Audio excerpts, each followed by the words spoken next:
answer your question, our law, or what we're moving towards, is not exactly like theirs. Okay. Yeah, and if you would, kind of send me what that difference is, that would be great to know. Kind of stepping off, looking at everything from a statewide issue to more of a specific Falmouth Outlook issue. One of the things that was passed this past General Assembly was moving away from public notices going into papers. School districts were now given the option that they could post their financial records online rather than running it into the paper. For the younger generation who are real digital savvy, that's maybe something that is good for the future. There's still a question about knowing when those kind of things come out. For my parents who don't have a cell phone, don't have a smartphone, don't have a computer, they don't have anything. And my dad's constantly going, hey, get on your phone and find out this. They don't have that access to that information about putting public legal notices on digital thing. There was one proposal to do it more, and it was kind of backed off and just allowed school. What about that thought process? Are we ready as a society to be going to digital notices and excluding some of our older population who don't have access to that? We're at the point where we need to start transitioning towards that. Personally, I think it needs to be a transition. It don't need to be overnight. You can do this or that. There needs to be a transition period in there. But then you have the question, how long do you transition, and at what point do you cut it off? Because at some point, somebody has the potential of being left out without the information. I'm not sure where we're at on that. I mean, as a society, I'm not sure where we're at on that, because I know locally, a lot of people still read their local papers.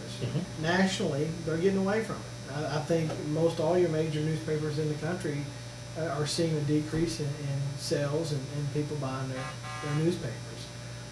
I still read. I get the majority. I've gotten to where I get more news from my newspapers than I do listening to the TV. Oh gosh, yeah, it gives me a headache listening to TV.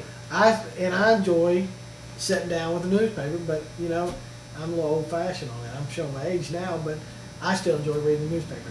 So are you saying that your position is transition, while we're transitioning, they should be required, have the option to put it on digital if they want, but they should still be required to do it in the local print until that determination is when that generation's gone? And they at least need to do it long enough to where the older generation that's not digitally savvy knows that, well, I'm gonna have to figure out how I'm gonna get my news. But this, it can't be an instantaneous thing. It can't be an overnight thing. Just like, boom, it's here. Gotcha. Okay. All right. This is a first election for you. As far as running, because you ran a couple times as a seeking for the representative seat, and you were always the voice of, this is what I want to do. Now you have a record. So you have a record to defend. Tell us about any bills that you sponsored, that you're on record that those are the ones that you pushed through. My first session, I pushed 2 bills through the House. One of them was they created a law. It's a line of death benefit for our National Guard and Reserve unit soldiers. Basically, 2014, 2015, they changed the law to where paramedics could get the same line of duty death benefit that firefighters and police officers got that the state provided for first responders. So if a paramedic person, an EMT, got killed in line of duty, they show up at a drug thing and they die, they weren't getting the benefits. They wasn't getting. There was like an insurance policy that Gotcha. the state paid for that first responder. Okay. So they added the paramedics because they were the basis of the whole bill was for the state to help the families of our first responders. Well, and deservingly so. Yeah, but National Guard soldiers and our reserve unit component soldiers, they help out a lot during times of crises and stuff. Mhm. And so there's a potential that they could die in the line of duty, but not like combat duty Yeah. or military duty. If they die in the line of duty on in the military, the United States government, there's benefits there for them. But if they're out here pulling somebody out of a snowbank in a snow emergency, or getting somebody off a roof in a flood or something, in times of being utilized by the state of Kentucky, there wasn't really, if they got killed, they had their life insurance policy that all soldiers get through the military, but the state wasn't helping them out in addition to the first responders, but a lot of times they're out doing some of the same duties as our first responders. Gotcha. So the effort of this bill was to correct that mistake, which we did, signing the law. And so now if we have a flood or anything, our first responders and our National Guard military personnel that would come in and help us, if one of them gets killed, they're all gonna, I mean, we don't want anybody to die, but if they give the ultimate sacrifice, helping their local community or their state, then we need to be there and be ready to help their families, and that's what that bill did. Gotcha. So for example, my son-in-law is in the National Guard, and they work EBN fireworks. So if something would have happened at that kind of thing, that's where that potentially could have Yes. kicked in for those Yes. benefits and those kind of things. Okay. Any other bills that you sponsored? One of the bills that I sponsored was, I'm sure you've heard of the governor's red tape reduction. Yes.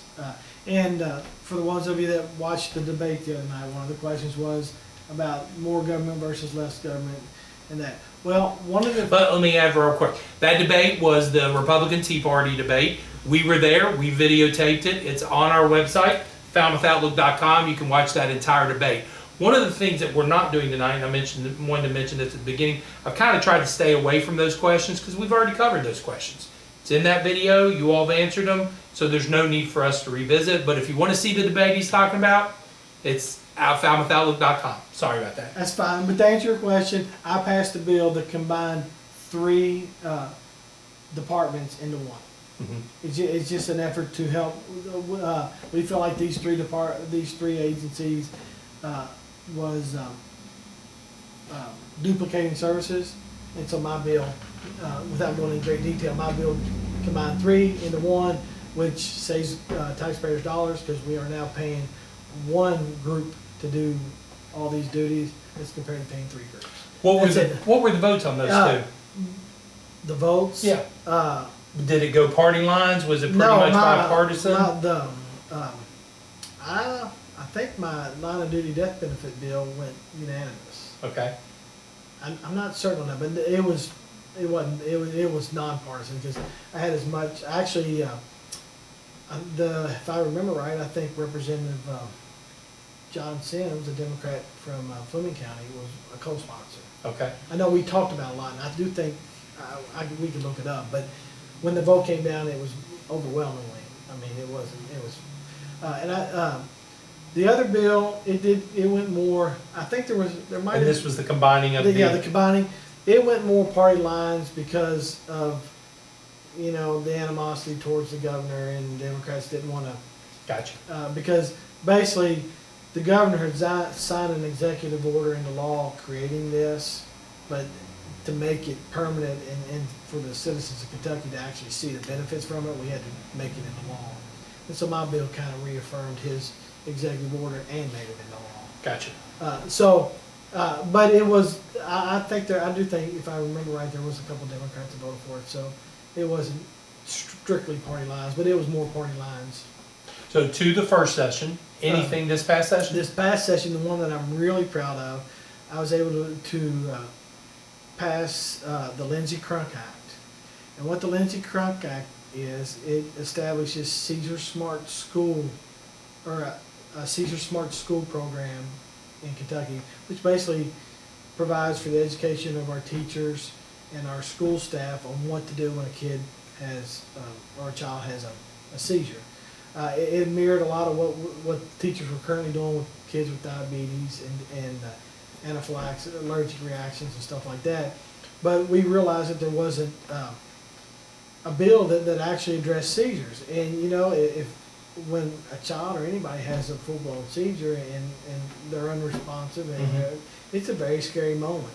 Yeah. And the whole purpose of this was to be able to educate not only our our teachers, but our entire school staff. And it puts in place to where if a student has a seizure disorder, then the school nurse and the school administration has to have an action plan in Gotcha. place. Much like what they do with other, like I said, diabetes. But I was, Lindsay Crunk, a 15-year-old student from Scott County, she brought this to my attention, and her and her mom and her dad and her family, along with the Epilepsy Foundation stuff, worked with me, and we put this bill together. And you know, you never want to put poor old teachers and educators. They get all in these mandates, you know. But we were able to allow this to be part of their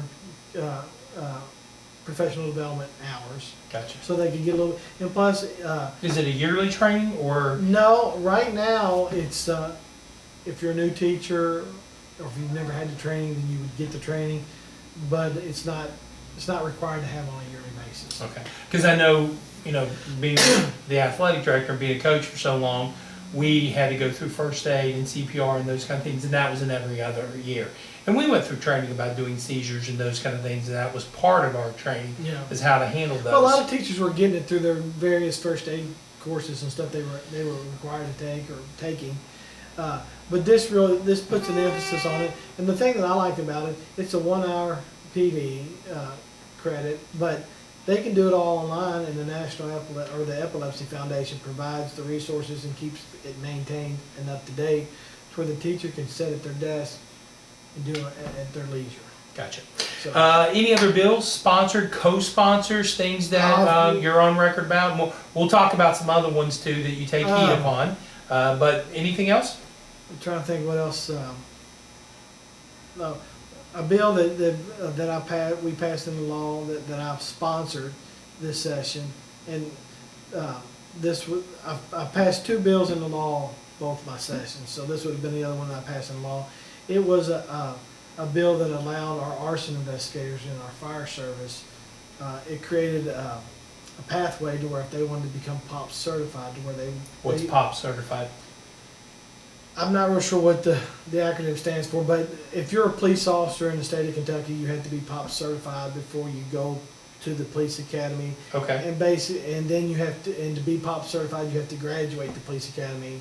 And it just basically, it's a standard that all of our law enforcement officers meet across the state of Kentucky, our state police, our Gotcha. sheriffs.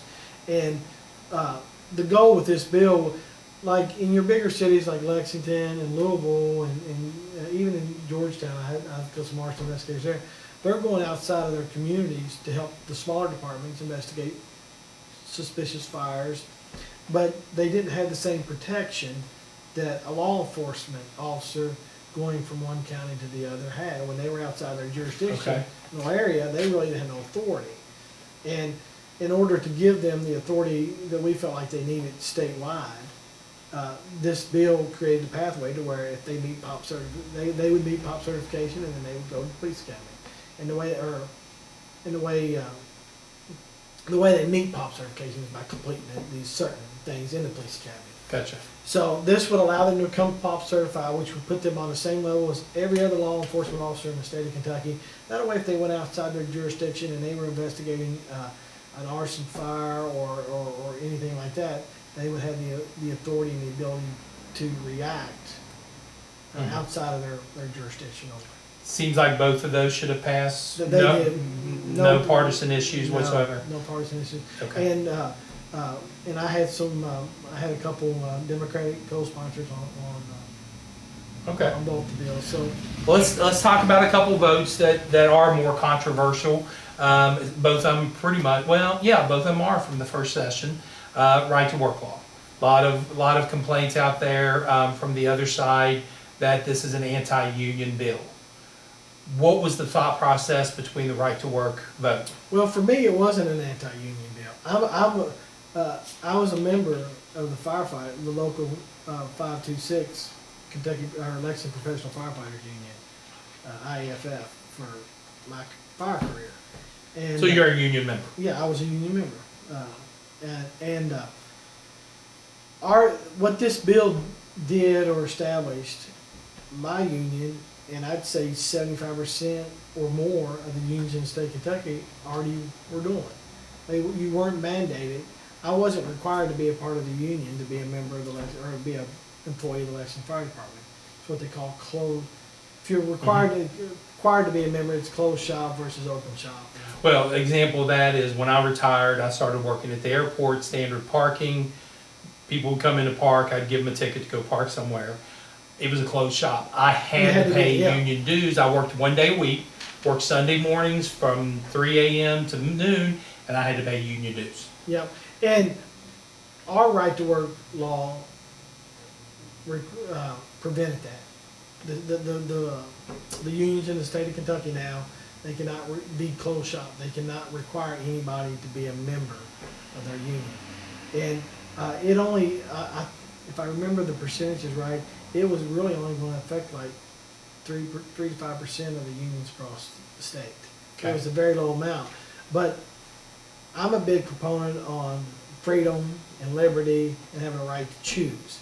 I don't think anybody should be forced to be part of a labor union or any organization if they don't want to be a part of it. But I also... Do you think that's important to be a part of a union? I think unions have their place, and I think they have their purpose. I don't know if... I got benefit from being in my union through our contract negotiations and stuff. But at the end of the day, there was people that wasn't in the union that was getting the same benefit I was. Gotcha. So I guess before you said that, what I was trying to allude to was there needs to be a mechanism. And one of the biggest arguments we got with this law was the fact that, well, these guys are getting benefit from our negotiations. They shouldn't be allowed to do that.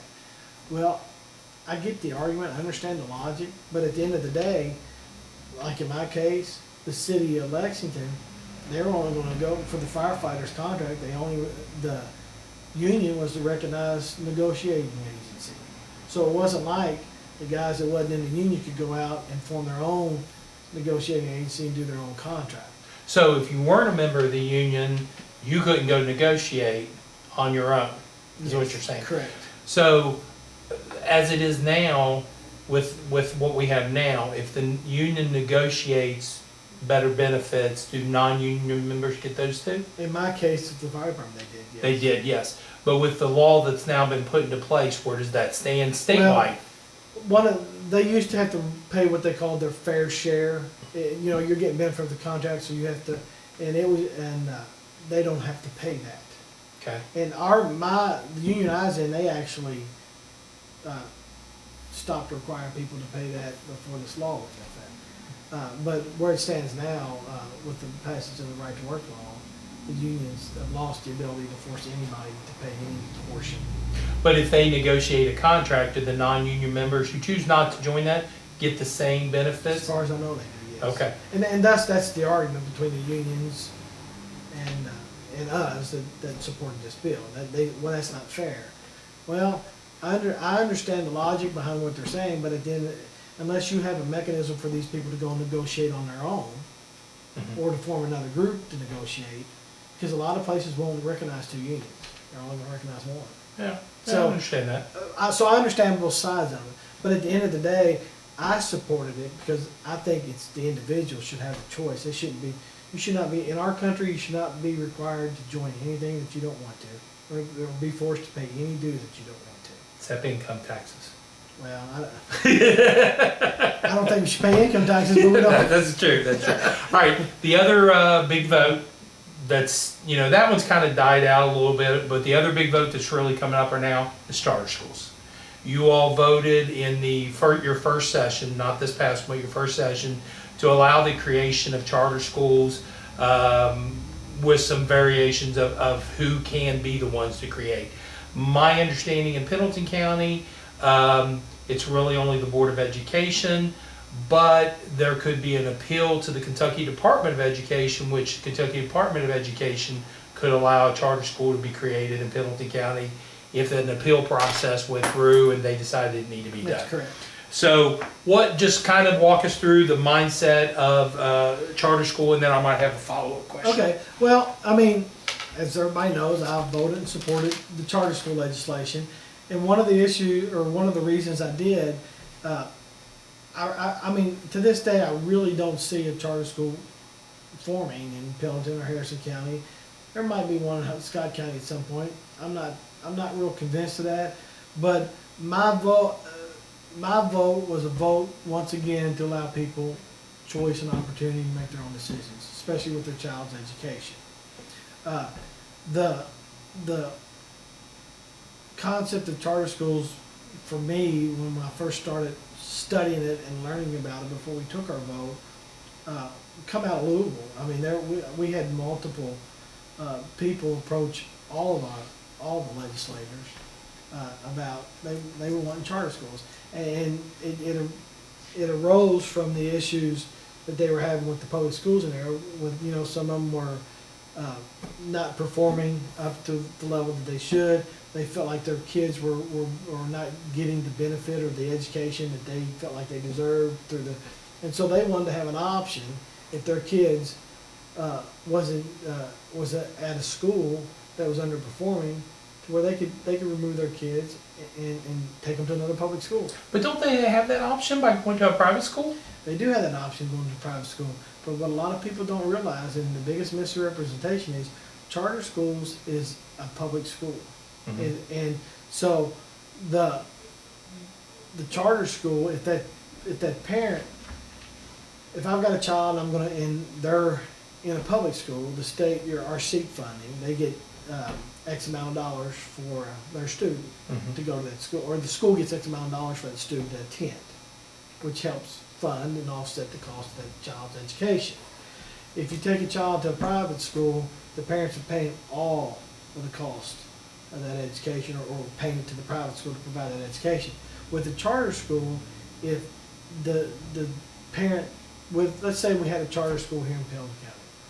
If I withdrew my child from the Pendleton County school system and sent them to the charter school is now going to get the seat funds, not the Pendleton County school system. So that money follows the child, which is one of the biggest controversies, because they say it's hurting public schools, Yes. It's taking money away from public schools. But in my opinion, that money is there for that child's education, not to fund and help that public school thrive. And so that's one of the reasons I supported the bill, because I do believe that people should have some options. They need. We're lucky. We've got great schools in my district. I mean, Harrison, Pendleton, Scott County school systems are great. Our kids are getting good education. But in Jefferson County, you can't say that for all the schools.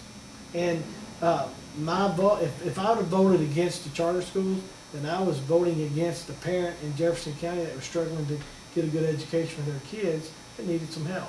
So I wanted to give people the choice. I wanted to give them opportunities. And my vote affected everybody in the state, not just Pendleton and Harrison County. Gotcha. So these are the things that I was looking at as I was considering whether or not I was going to vote for this. And then of course, you hear all the horror stories. Charter schools don't work in this state. So we found a state where they work, Indiana. And I traveled with several other legislators. We went and spent a day in Indianapolis and visited 3 charter schools, and I was amazed. I didn't know that.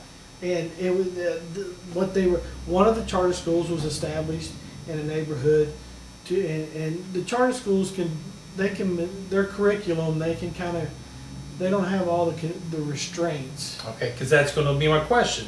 They don't have all the restraints that our public school system has. So a lot of times a charter school is established to address like pre-college or a vocational area of some type. And one of the charter schools that we went to, it was a charter school established in a neighborhood solely to give kids to get them ready for college. And so the first generation college students, so that they're ready for college and can succeed in college. And I was just amazed at all that they were able to do and accomplish with their different various programs. But that kind of brings me back to what I said earlier. We need to allow our public schools to have some of the freeway that our charter schools are having. That's one of the things that we need to continue to address as we move forward. Yeah, because that was going to be my question, and I've heard this in the numerous conversations I've had with teachers. If charter schools is about operating underneath a different framework and Framework. a framework and a different system of rules. Like you said, they don't have the restraints. Why not just allow the public schools? But I had this conversation with our former superintendent, Anthony Strong, and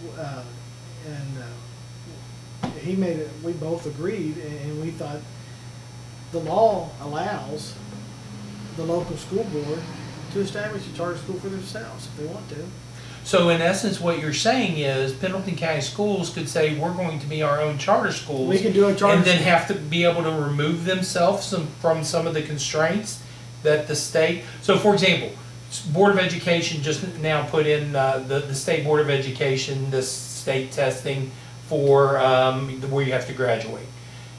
Could Pendleton County Board of Education declare Pendleton County as a charter school and not have to do that testing?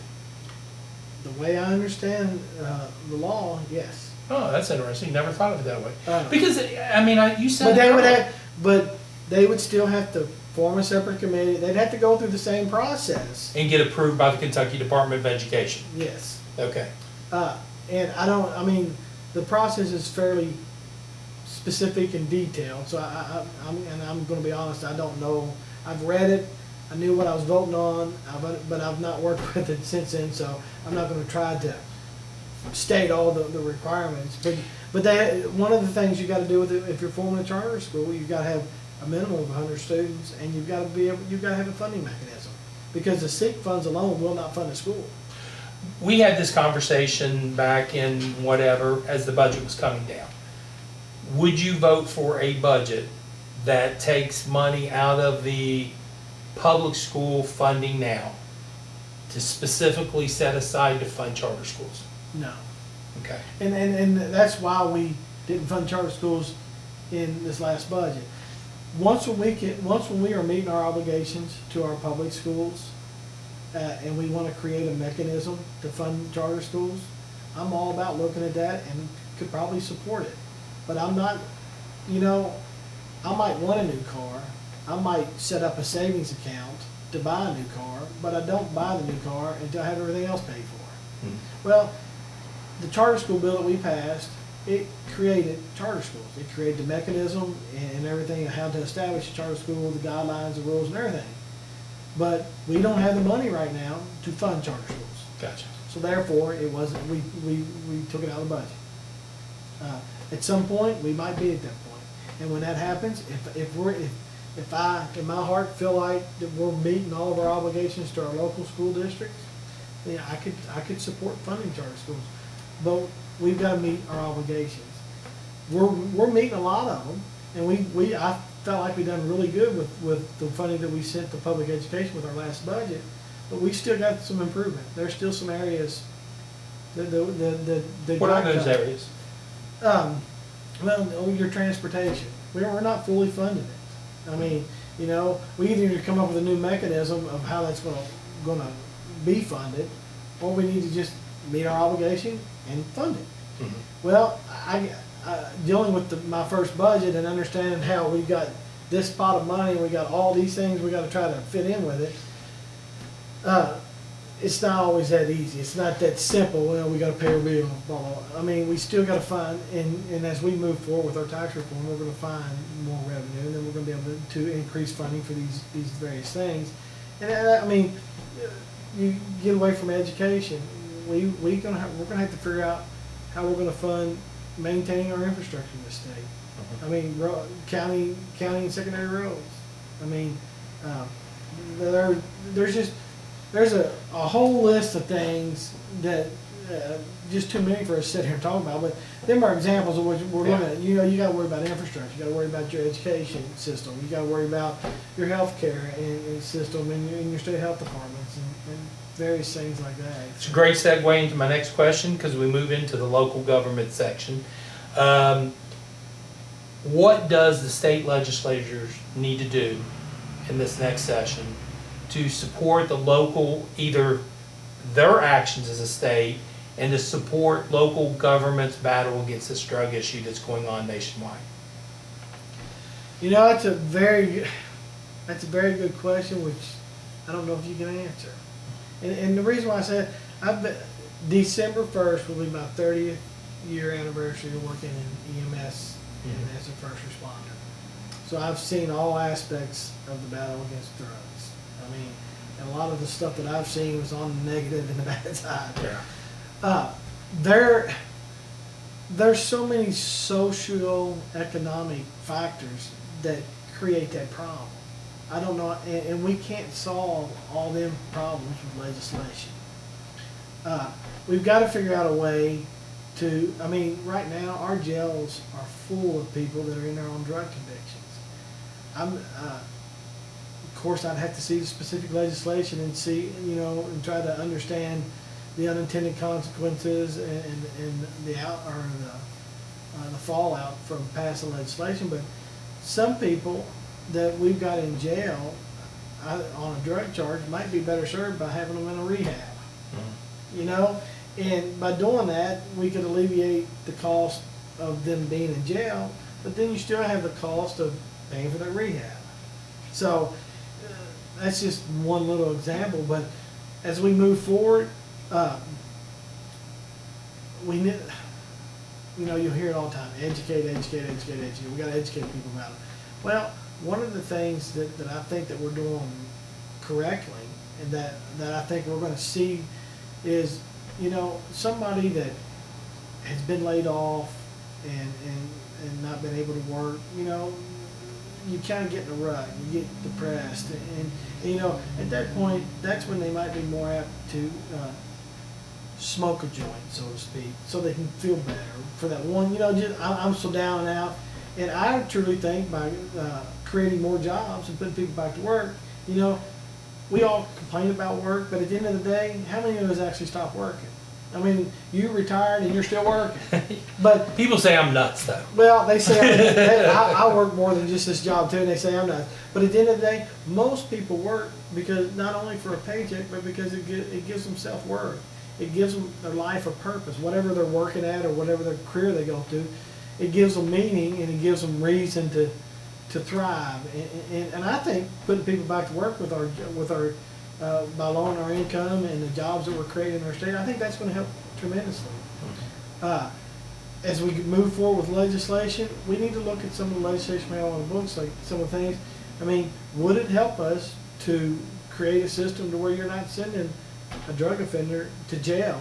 Because when you put them in jail, you take them out of the socio-economic atmosphere, they're not productive in society, because at that point they're no longer earning a check, we're no longer getting any taxes, they're no longer paying any taxes, they're sitting in the jail cell and we're paying for everything. Now, are you talking about drug users with possession or traffickers? No, I'm talking about with like possession charges. If you're out, most of your traffickers, most of them aren't addicted to drugs. Some are, but not most of them are out just for the almighty dollar. Mm-hmm. They're out to make a buck. And if you're willing to try to make a buck off of somebody's misfortune and get them addicted to something that could cost them their life, I think you need to be sent in jail. Okay. So, All right. But to better answer your question, the legislation, if we pass any legislation, it's got to be very specific. And for me to support it, I want to see, I don't want, a lot of times you'll have people, they'll pass a bill just for the political gain or the feel-good benefits of it. Well, let's stop doing that. If we're going to pass a bill or we're going to create a new law, show me this is what the problem is, this is what the law is going to do, and this is going to be the outcome. If they can't show that to me in that bill, I'm probably not going to support it, because we don't just need to go down there and pass legislation to feel good. We need to pass stuff that's going to work and help resolve the problem. Gotcha. There was a part of, I don't know, I guess it was part of the budget. I don't think it was necessarily a bill, but I was at the fiscal court meeting just last week, and they were talking about that the audit that they were required to do, it used to be a 50-50 funding split between state and local, and it's now 25-75, and they got to pick up more of the cost, several $1,000s. Over the years, I've being in the school district numerous times, I've heard of unfunded mandates, those kind of things. Seems to be a trend, a disturbing trend, that a lot of things that the state used to pay for is being shifted to local governments. That is really putting a strain on local governments. Thoughts on that, kind of, those No, kind of things? Being a, as, being the former. And you were a mayor- former mayor, so you Yeah, know being it. the former mayor of Falmouth, and being on city council, I even served 8 months on physical court, under a Fletcher administration appointment. So I can definitely, relate to how an unfunded mandate affects a local government. I'm against unfunded mandates. If we put a requirement on, an individual or on a local government, then we need to be prepared to have a funding mechanism. The problem is, some of the stuff that's in place now, I mean, we're so strapped now with, because. When you say we. When I said the state is so State, strapped okay. now, because with the funding the unfunded pension liability, and even though we found new revenue last year with our revenue bill, we still didn't find enough revenue to meet all of our obligations. So we're strapped, and so to go back and revisit all these unfunded mandates that's happened over the years, it'd be hard to do because we don't have the money. But moving forward, I'm not in favor of putting unfunded mandates on any of the local governments, just because of my experience and how the hardships they put on. But like with the audit, I'm hoping as we move forward with our tax reform and stuff, that we find more revenue than what we've already found, to where we can start picking up some more than costs, like we used to. Yeah. But we gotta get the one before we can have the other. Gotcha. So we gotta work towards it. But philosophically, I'm against unfunded mandates for local governments. Gotcha. We're down to our final few questions. And to let you know, he said at the beginning he couldn't talk for 2 hours. We're going on 2 hours, and you've been going right on. Well, we'll see what happens. So They're probably tired of listening to Oh, me. absolutely. I know they're sick and tired of seeing me. I got to find somebody else to do some of these. Maybe you should use hand puppets or something like that That's true. to make it Shout a little out, bit, make it a little bit more exciting. So let's say you're elected. 2019 January session comes up. What are some changes? What are some things that needs to be addressed this coming session? I think we need to continue moving forward with lessening some of the regulations that are hampering our public school teachers. Or public schools, period. I mean, not just teachers, administrators, they have a big myriad of problems too, or not really problems, but things that they gotta meet on a daily basis that takes away from the ultimate goal of educating our kids. So I think we need to move forward with trying to reduce the bureaucracy and let teachers teach. Okay. Now, the bills and stuff that could be, I'm open to suggestions. So any teacher or administrator out there or parent that has an idea, contact me in my office, and it might be something I can bring up at the education committee, and we can maybe get the ball rolling on it. Okay. Any beyond education? Other Well, things? I mean, you've mentioned several times throughout the interview about the tax reform. the tax Continue to reform will modernize definitely be, and that'll be talked about. The pension will probably be another big issue because depending on how this, how the Supreme Court rules on it. I sent you all an email. There's a bill produced that, for whatever reason, the income level of that was tax free for retirement went from 31 to 41,000. That bill's been filed to get it back to the first 41,000.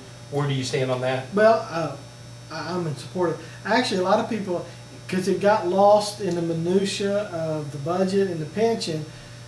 The House passed a bill the same week that we did or passed the budget, or not the budget, but the revenue bill that decreased that from 41 down to 31. We also passed a bill out of the House that raised it back up to 41. It passed the House of Representatives, and I think it passed unanimously. I don't think anybody voted against. I could be wrong because it was all kind of a jumble, but it was bipartisan support on that. It passed out of the House very easily, but the Senate never took it up because they were dealing with everything with the pension. Gotcha. Just probably ran out of time? That's what I'm hoping that's what happened.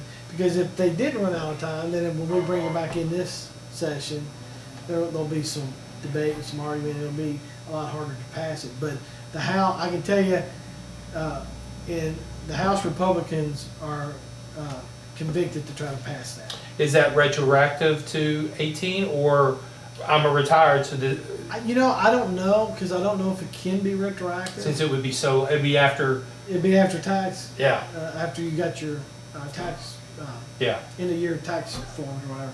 So I'm not real sure about that, but, you know, it was something that happened, and if you only have to pay it for a year and we can fix it, it's still gonna be better off. Gotcha. Anything else? No, I mean, the upcoming session, I think a lot of it is gonna depend on what's happening with the pension and how the Supreme Court. Because Right back to the history of depending on how that goes, I mean, you're not gonna be able to revisit the budget Gotcha. until 2020. Gotcha. All right, last question, and I got one small thing for you. What is the biggest difference between Mark Hart going to back down to Frankfurt and Greg Colson going to Frankfurt? One of the biggest differences, Mark Hart will be going down to Frankfurt in the majority. Greg Colson will be going down to Frankfurt in the minority. Even though there's a big push out there, there's going to be this big blue wave, and we're going to lose the House. The House of Representatives in Kentucky has 63 Republicans. We have a super majority. There's a good chance that we're going to lose some seats. We might gain a seat or two of some of the retiring Democrats, and vice versa. But looking back over the years, I think I don't put a lot of faith or stock in the fact that they could gain 14 seats and gain the majority. Could happen. I mean, politics, anything can happen. Mm-hmm. And I'm not trying to be arrogant saying, oh, we're because we could very well, I mean. Because 2 years ago, you all gained 15 to 20 seats and switched it, right? But for us to get to that point, that was a concerted effort over the last 8 to 10 years. Oh, okay. Because I ran, it took me 4 years to get here. Gotcha. And some of the other representatives were in the same boat. You know, I ran in 2014, come up shy, ran again in 2016 and won. And I was one of the guys that could win, or that was able to win. For them to do that in a 2-year span, and to be honest with you, the big push against us has really only been in 2018 or in 2007. It wasn't. It's only been in the last year. So I just don't think it's possible that they can regain that many seats in that short a time. For the Democrats to be control of the House. To control the House again. And also, when you look at the voter registration in the state of Kentucky, we keep hearing in our media and in all of our reading on Facebook and different media sites, there's going to be this big blue wave in November because everybody's upset. Well, I have to question that, because when you look at the voter registration, the Republicans have consistently gained tremendous amounts of crossover or converts, so to speak, over the last several years. I mean, in my district alone, just this year, Scott County, once a big Democratic county, is now Republican. 50% of Scott County is not Republican? They're- Are you talking about the entire county or just your No, your the area? entire county is now, I think, 250, 300 more Republicans than Democrats in Scott Really? County now. I know. And that grows each month with the new data. Pendleton County is within 100, as of September, the 1st of September when the report came out, we were 1,077 voters in Pendleton County from being more Republican than Democrat. And it's consistently moving. Harrison County's moving up too. They're still, in my district, they're the predominant Democratic stronghold, so to speak. But the point I'm trying to make is, when you look at the data, our Democratic Party is consistently losing Democrats, and we're consistently gaining. And it's not small numbers. It's fairly consistent. I mean, when I first registered in high school, I don't know what the exact numbers is, but this county, you couldn't find a Republican. So I'd say the county was probably 20 to 80, 20% Republican, 80% Democrat. Now, if I remember the percentages right, it's like 41% Republican, 49%. Well, actually, 49% Democrat, 40% Republican, and the rest of it is the other category. The other. But my point is, it's changing, Mm-hmm. not just here, across the state. So, if somebody makes a concerted effort to go change their party, they're probably not voting for the other party when they go to the polls. Gotcha. So, when you look at the overall picture, I don't see a big blue wave, and with that being said, I don't see them gaining the majority. Allison Grimes, the Secretary of State, that's her title, right? Secretary Yes. of State. She released stats back this summer that Kentucky dropped, the state of Kentucky, that the Democrat Party dropped below 50%, And that's where I'm which getting- is shocking to me. The data that I'm talking about comes straight from her office. Yeah, Uh, gotcha. And for anybody, if you really want to know the exact numbers and stuff, it's really easy to look up. Just get on Secretary of State's website, Okay. and you can find it. But so moving forward, if I'm reelected and I can continue to serve the people of the 78th House District, which I hope I can, I'm still going to be part of the majority. And the advantage of being in the majority, I'm going to have the opportunity to be on more of the committees that I want to be on, but I also have the opportunity to work in the leadership. I mean, I'm not in what they say leaders. I'm not in the House leadership, but I do have. I'm the vice chair of the Agriculture Committee, so I do have a small leadership part that Mr. Colson wouldn't have the opportunity to have because he'd be in the minority. Okay. And the other nice thing about our district, my opponent, or the gentleman that I beat to get to this position, the 20 years that he was a representative, he was always in the majority. The year that he got beat and I became a representative, I've been in the majority. So the 78th House District has remained in the majority as the majority has flipped in my entire life. So it's just an interesting tidbit, but you can get more, you can get more accomplished by being part of the majority naturally because your party and your cohorts with the same political philosophy are the ones in their charge. Gotcha. Okay. So them are advantages that I would have that my opponent wouldn't have. Okay. Last thing, any upcoming events that you have going on? Oh, we got something somewhere every night. What?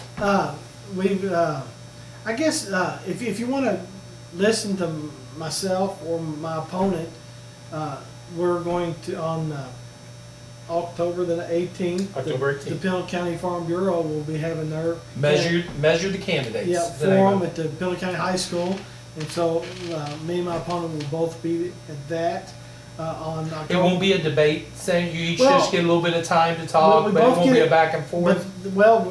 They've got two questions to do. Okay. So me and my opponent will have a little bit of back and forth based on the two questions that they want to ask us. Gotcha. It won't be a full-fledged debate like we had in Harrison County where we had 9 questions, because they're not going to have any questions.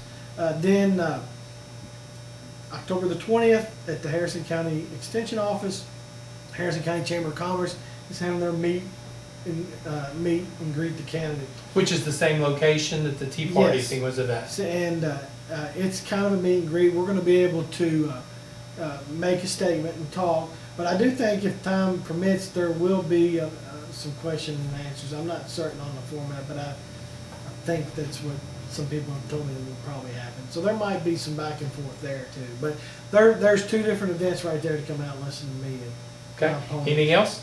Any other events? No, I mean, you're gonna see us out door knocking, and we're gonna be, you'll see us out, participating in trick or treat and different things like that.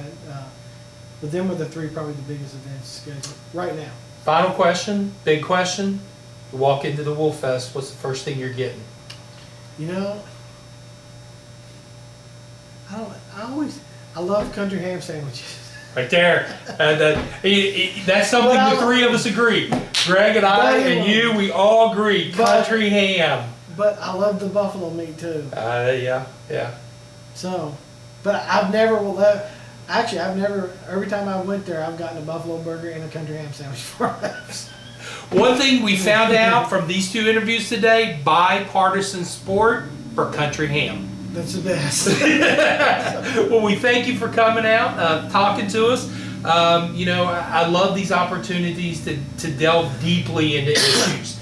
And for the people who are willing to sit for 2 hours and watch these kind of things, they really leave with a better understanding of how everybody thinks and talks and looks and the different particulars, and not just hit the bullet points that everybody has. So I appreciate you come out, spending this much time during campaign season. Thanks for having me, and I would like to point out to everybody, we kind of went through everything real fast.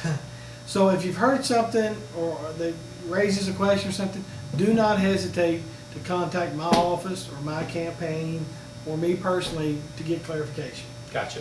So. All right. Well, thank you again for coming out.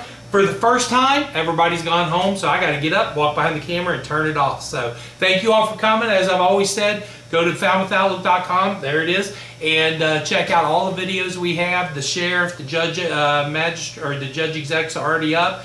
We're looking to set up times for the state senators, Rachel Roberts and Will Schroeder. We're looking to get the mayor candidates in, the city council, the magistrates, as many as we can get in. Talk to them like this. Not all of them will be this length. None of the other ones will probably be this length. But we want you all to be fully informed as much as you can to make the best decisions for your family and for our communities. Thanks for coming. Thanks again for coming, and we'll see you next time. Thank you.